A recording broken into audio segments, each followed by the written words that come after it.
நாளைக்கான வீடியோ தாங்க வந்திருக்கு. வீடியோ வந்து சூப்பரா இருந்துச்சு அப்படின்னு தாங்க சொல்லணும். கதிர் வந்து பந்தக்கால் நட்டுற ஃபங்ஷனே நிப்பாட்டிட்டாரு அப்படின்னு தாங்க சொல்லணும். வித்யாவையும் கூட்டு வந்து கண்ணு முன்னாடி நிப்பாட்டி எல்லாரும் முன்னாடியும் உண்மையை சொல்ல வச்சுட்டாரு அப்படின்னு தாங்க சொல்லணும். அதெல்லாம் பார்க்குறப்போ சேனலை மட்டும் மறக்காமல் லைக் அண்ட் சப்ஸ்கிரைப் மட்டும் பண்ணிடுங்க. ஃபஸ்ட்டு எடுத்தோடனே சீனு மாயா 2 பேரும் பேசிக்கிட்டு இருக்கிற மாதிரி தான் காட்டிக்கிட்டு இருக்காங்க. அப்போ வந்து மாயா வந்து கேட்குறாங்க, ஏய் சீனு எதுக்காக பேப்பரில் எழுதி போட்ட அப்படிங்கிற மாதிரி கேட்காங்க. ஆமாம் கூட்டமாக இருந்துச்சு, எனக்கு வேறு என்ன பண்ணுறேன்னு தெரில, அதனால் பேப்பரில் எழுதி போட்டேன் அப்படிங்கிற மாதிரி சொன்ன உடனே, எதுக்கு எஸ்எம்எஸ் எல்லாம் பண்ண மாட்டியா, வாட்ஸ்அப் பண்ணியிருக்கலாம்ல அப்படிங்கிற மாதிரி சொன்னோடனே, ஓ வாட்ஸ்அப் பண்ணிக்கலாமோ மறந்துட்டேன் மாயா அப்படின்னு சொல்லிட்டு அவங்க பேசிக்கிட்டு இருக்காங்க. அந்த நேரத்துலலாம் கதிர் வந்து உள்ளே வராரு. உள்ளே வந்தோடனையும் நம்ம சீனு வந்து கேட்காங்க, டேய் எங்கடா போனேன், நீ போயிட்டேன்னு சொல்லிட்டு சந்தோஷமாக இருந்தேன், அதுக்குள்ளே வந்துட்டியாடா, ஃபங்க்ஷன் முடிஞ்ச பிறகு வந்திருக்கலாம்ல, இல்லைன்னா ஏதாவது பிரச்சனை பண்ணிக்கிட்டே இருப்ப நீ, அதனால தான் சொல்கிறேன் அப்படிங்கிற மாதிரி சொல்லிட்டு இருக்காங்க. டக்குன்னு பார்த்தா நம்ம கதிர் வந்து சொல்கிறாரு, இல்லடா சீனு இந்த ஃபங்க்ஷன் வந்து நடக்கக்கூடாது, எப்படியாவது தடுத்து நிப்பாட்டணும் அப்படிங்கிற மாதிரி சொல்லிட்டு இருக்காங்க. டேய் என்னடா நான் சும்மா விளாட்டுக்கு தாண்டா வந்துட்டேன் உடனே அப்படி சொல்லிட்டு இருந்தேன், அதுக்காக உடனே வந்து இந்த ஃபங்க்ஷன் நிப்பாட்டணும்னு சொல்லிக்கிட்டு இருக்க, பேசாமல் இருடா வாயை வச்சுக்கிட்டு அப்படிங்கிற மாதிரி சொல்லிட்டு இருக்காங்க. இல்லடா சீனு நான் வந்து நல்லா யோசிச்சு தான் சொல்கிறேன், இந்த ஃபங்க்ஷன் வந்து நடக்கக்கூடாது அப்படிங்கிற மாதிரி சொல்கிறாங்க. எதுக்குடா நடக்கக்கூடாது, காரணத்தை சொல்லு அப்படிங்கிற மாதிரி சீனு கேட்டவனையும், இல்லை இந்த ஃபங்க்ஷன் வந்து சரிப்பட்டு வராதுடா, தனத்துக்கு வந்து ஒத்து வராது அப்படிங்கிற மாதிரி சொன்னோம். டேய் அவங்க 2 பேரும் லவ் பண்ணி கல்யாணம் பண்ண போகிறாங்க, அவங்களுக்கு எதுக்கு ஒத்து வராது அப்படிங்கிற மாதிரி கேட்டவனே, இல்லை அந்த கார்த்தி வந்து ரொம்ப கெட்டவன் அப்படிங்கிற மாதிரி சொல்கிறாங்க. அதை கேட்டவனே, டேய் என்னடா நீ பாட்டு ஏதாவது சொல்லிக்கிட்டு இருக்காடா, குடும்பத்தில் வந்து குளறுபடி உண்டாக்கிட்டு இருக்காத அப்படிங்கிற மாதிரி சொல்லிட்டு இவங்க 2 பேரும் வாக்குவாதம் பண்ணிகிட்டு இருக்காங்க. அந்த நேரத்தில் வந்து ஜானகி வந்து வந்துடுறாங்க. ஜானகி வந்து இவங்க என்ன ஒரு மாதிரி பேசிக்கிட்டு இருக்காங்களே அப்படின்னு சொல்லிட்டு சந்தேகம் வந்தது. டேய் சொல்லுங்கடா என்னடா ஒரு மாதிரி பேசிக்கிட்டு இருக்கீங்க, என்ன பிரச்சனை அப்படிங்கிற மாதிரி கேட்டவனே, இல்லை அதெல்லாம் ஒன்றும் இல்லை, சும்மா சாதாரணமாக தான் பேசிக்கிட்டு இருக்கோம் அப்படின்னு சொல்லி சமாளிக்கிறாங்க. ஆனால் ஜானகி வந்து கண்டுபிடிச்சிடுறாங்க, அவங்க ஃபேஸ் கட்டை வச்சே கண்டுபிடிச்சிடுறாங்க. இவங்க மூஞ்சியே வந்து ஒரு மாதிரி ஒரு என்னவா இருக்கும் அப்படின்னு சொல்லிட்டு யோசிச்சுக்கிட்டு, டேய் உண்மை சொல்லுங்கடா அப்படிங்கிற மாதிரி சொன்னோடனே கதிர் வந்து உண்மை சொல்லிடுறாரு. இல்லை இந்த ஃபங்க்ஷன் வந்து நடக்கக்கூடாது அப்படிங்கிற மாதிரி சொல்கிறாங்க. டேய் என்னடா சொல்கிற அப்படிங்கிற மாதிரி கேட்டவொடனையும், இல்லை நான் அதான் சொல்கிறேன், சொல்கிறது கேளுங்க அப்படிங்கிற மாதிரி சொன்னிட்டு, இங்கே வேணாம் வாடா மாடியில் வாடா அப்படின்னு சொல்லிட்டு 4 பேர் மாடிக்கு போகிறாங்க. மாடியில் போய் பேசிக்கிட்டு இருக்காங்க. என்னடா பிரச்சனை அதை சொல்கிறா, கார்த்தி வந்து தனத்தை கல்யாணம் பண்ணிக்க போகிறடா, அவரை பற்றி என்னடா சொல்லிக்கிட்டு இருக்க அப்படிங்கிற மாதிரி சொன்னோடனே, அவன் வந்து ரொம்ப கெட்டவன் அப்படிங்கிற மாதிரி சொல்கிறாங்க. என்னடா சொல்கிற, கல்யாணம் பந்தக்கால் நட்ட போகிற நேரத்தில் வந்து சொல்லிக்கிட்டு இருக்கே அப்படிங்கிற மாதிரி சொல்கிறாங்க. ஆமாத்த அவன் வந்து சென்னையில் வந்து வேறு ஒரு பொண்ணை லவ் பண்ணி ஏமாற்றிருக்கான், நம்ம தனத்தையும் அதுக்காண்டி தான் பழகிருக்கான் அப்படிங்கிற மாதிரி சொல்லிகிட்டு இருக்காங்க. டேய் அப்படிலாம் கிடையாதுடா, அவன் வந்து நல்லவர்றா அப்படிங்கிற மாதிரி சொல்லிகிட்டு இருக்காங்க. அத்தை நான் சொல்கிறதெல்லாம் உண்மை, அவ்வளோதான் நான் சொல்லுவேன், ஒழுங்காக வந்து இந்த ஃபங்க்ஷனை வந்து நிப்பாட்டுங்க அப்படிங்கிற மாதிரி சொல்லிகிட்டு இருக்காங்க. டேய் நீ ஏதாவது பேசிக்கிட்டு இருக்காரா, விளையாட்டுக்கு ஏதாவது பண்ணிக்கிட்டு இருப்ப அப்படிங்கிற மாதிரி சீனு சொல்கிறாங்க. டேய் ஏன்டா என்னை யாருமே நம்ப மாட்டேங்கிறீங்க, நான் உண்மையை தான்டா சொல்கிறேன், விடுங்க உங்களுக்கு இந்த ஃபங்க்ஷனில் நான் எவிடன்ஸோட நிரூபித்து காட்டுறேன் அப்படின்னு சொல்லிட்டு அந்த இடத்துல வந்து கதிர் வந்து போயிடுறாங்க.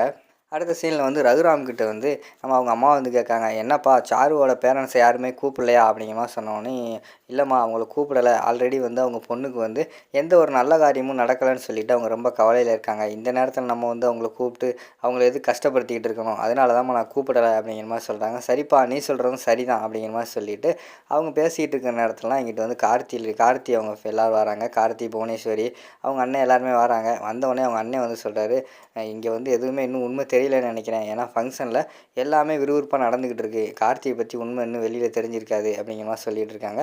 என்னண்ணே அவள் வந்து உண்மை தெரிஞ்சாலும் அங்கே யாரும் ஒன்றும் பண்ண முடியாது அப்படின்னு சொல்லிட்டு ஃப்ளாஷ்பேக் காட்டுறாங்க. வித்யா வந்து வந்துக்கிட்டு இருக்காங்க உண்மையை சொல்கிறதுக்காக. அங்கேருந்து ஆட்டோவில் வந்துக்கிட்டு இருக்காங்க. டக்குன்னு ஆட்டோ வந்து ஒரு கார் வந்து வழி மறிக்குது. டேய் யாரா நீங்கள், ஏன்டா மறிக்கிறீங்க அப்படின்னு சொல்லிட்டு ஆட்டோக்காரனை வந்து கேட்காரு. டக்குன்னு உள்ளேருந்து ரவுடிங்க இறங்குறாங்க. இறங்கி அங்கனக்குள்ளே நம்ம இவங்க இருக்காங்களே வித்யா வந்து தூக்கி காரில் தூக்கி போட்டு கடத்தி கொண்டு போயிடுறாங்க. வித்யாவெல்லாம் தூக்கியாச்சு, ஒன்றும் கவலை கிடையாதுண்ணே அப்படின்னு சொல்லிட்டு அவங்க பேசிட்டு உள்ளே வர மாதிரி தான் காட்டிகிட்டு இருக்காங்க. உள்ளே வந்தோடனே நம்ம இவங்க தனமும் நம்ம கார்த்தியும் பேசிக்கிட்டு இருக்காங்க. இந்த இந்த புடவை எல்லாம் சூப்பராக இருக்குது, ஆனால் உங்கள்கிட்ட ஏதோ ஒன்று குறையுதே அப்படிங்கிற மாதிரி சொல்லிட்டு இருக்காங்க. என்னது சார் என்னது குறையுது அப்படிங்கிற மாதிரி கேட்டவொடனே, இல்லை திருஷ்டி போட்டு குறையுது, ஏன்னா இந்த ட்ரெஸ்ஸில் அழகாக இருக்கையில் அதனால் திருஷ்டி போட்டு குறையுது அப்படிங்கிற மாதிரி சொல்லிவிட்டு அவங்க ஜாலியாக இருக்கிற மாதிரி காட்டுறாங்க. அதை பார்த்துட்டு சீனு வந்து சொல்கிறாரு, இல்லை என்னையும் பார்த்தா கார்த்தி வந்து கெட்டவர் மாதிரி தெரில, அவர் கேஷுவலாக நல்லா பேசி பழகிக்கிட்டு இருக்காரு அப்படிங்கிற மாதிரி வந்து சீனு சொல்கிறாங்க. அதுக்கு வந்து மாயாவை சொல்கிறாங்க, ஆமாம் சீனு நீ சொல்கிறதும் கரெக்டு தான், இவன் தான் ஏதோ தெரியாமல் உளறிக்கிட்டு இருக்கான் போல் அப்படிங்கிற மாதிரி சொல்லிகிட்டு இருக்கிற மாதிரி காட்டுறாங்க. அடுத்த சீனில் வந்து விறுவிறுன்னு வராரு நம்ம கார்த்தி வந்து கதிர்கிட்ட வராரு. என்னடா ஃபங்க்ஷன் நிப்பாட்டணும்னு சொல்லிட்டு ஆர்வமாக இருக்க போலே, யாரையும் எதிர்பார்த்துக்கிட்டு இருக்க போலே அப்படிங்கிற மாதிரி சொல்கிறாங்க. ஆமாம் இன்னும் கொஞ்சம் நேரத்தில் உன்னோட முகத்திரையே கிளிய போகுது அப்படிங்கிற மாதிரி சொல்லிட்டு இருக்காங்க. நீ ஒன்றும் ஆசைப்படாத, நீ வர சொன்னையே ஒரு ஆளை, நீ போய் பார்த்த ஆளை ரெடி பண்ண, இங்கே வர சொன்னையே சாட்சி சொல்ல, அந்த ஆளை வர வழியே தூக்கியாச்சு, ஒன்றும் கவலையே கிடையாது அப்படின்னு சொல்லிட்டு அந்த இடத்துல இருந்து கார்த்தி போயிடுறாங்க. கதிர் வந்து யோசிச்சுக்கிட்டே இருக்காரு, என்ன பண்ணுறது, எப்படியாவது வந்து வித்யாவை காப்பாற்றணுமே அப்படின்னு சொல்லிட்டு அவர் அந்த இடத்துல இருந்து வெளியில் போகிற மாதிரி தான் காட்டிக்கிட்டு இருக்காங்க. அடுத்து வந்து நல்ல நேரம்லாம் நெருங்கிருச்சு, வாங்க நம்ம போய் வந்து பந்தக்கால் நடுவோம்னு சொல்லிட்டு பந்தக்கால் நடுற ஃபங்க்ஷன்லாம் நடந்துக்கிட்டு இருக்குது. எல்லாருமே சந்தோஷமாக இருக்கிற மாதிரி தான் காட்டிக்கிட்டு இருக்காங்க. அந்த நேரத்தில் தான் நிறுத்துங்க அப்படின்னு ஒரு சத்தம் கேட்குது. வெளியிலேருந்து நம்ம கதிர் வந்து ஓடியாராரு. என்னாச்சு அப்படிங்கிற மாதிரி கேட்காங்க எல்லாருமே வந்து. இல்லை, இந்த ஃபங்க்ஷன் நடக்கக்கூடாது, நான் ஒரு முக்கியமான விஷயம் சொல்லணும் அப்படிங்கிற மாதிரி சொல்கிறாங்க. டேய், எதனால இருந்தாலும் பிறகு பேசுகிறா, இப்போதைக்கு எதுவும் பேச முடியாதா அப்படிங்கிற மாதிரி வந்து ரகுராம் சொல்கிறாங்க. இல்லை இல்லை மாமா, நான் இப்போ சொல்லியே ஆகணும், நான் சொல்கிறது கேளுங்க அப்படிங்கிற மாதிரி சொன்னவொடனே புவனேஸ்வரி முந்திக்கிறாங்க. என்ன, இந்த ஃபங்க்ஷன் நடக்கிற நேரத்தில் நல்ல நேரம் முடிய போகுது, என்ன ரகுராம் இதெல்லாம் நல்லாவா இருக்குது அப்படிங்கிற மாதிரி சொல்கிறாங்க. டேய் கதிர், என்ன இருந்தாலும் இந்த ஃபங்க்ஷன் முடியட்டும், அதுக்கடுத்து பேசிக்கிறோம் அப்படிங்கிற மாதிரி சொல்கிறாங்க.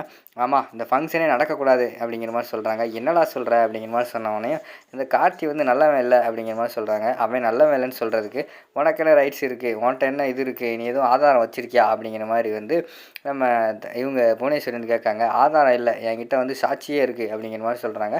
என்ன சாட்சி அப்படின்னு சொல்லிட்டு எல்லாருமே ஷாக் ஆகி பார்க்குறாங்க. பார்த்தா நம்ம வித்யா வந்து மாதம் என்ட்ரி கொடுக்குற மாதிரி காட்டுறாங்க. வித்யா வந்து அந்த இடத்துல வந்து ஜம்மு நின்றுக்கிட்டு இருக்காங்க கூட்டத்தோட. அந்த இடத்துல என்ன சொல்ல போகிறாங்க, ஏது சொல்ல போகிறாங்க அப்படின்னு சொல்லிட்டு நாளைக்கு தான் தெரியும். ஆனால் எல்லாருமே ஷாக் ஆகி பார்த்துக்கிட்டு இருக்கிற மாதிரி காட்டுறாங்க. அதோட பார்த்தீங்கன்னா இந்த எபிசோட வந்து முடிச்சிடுறாங்க.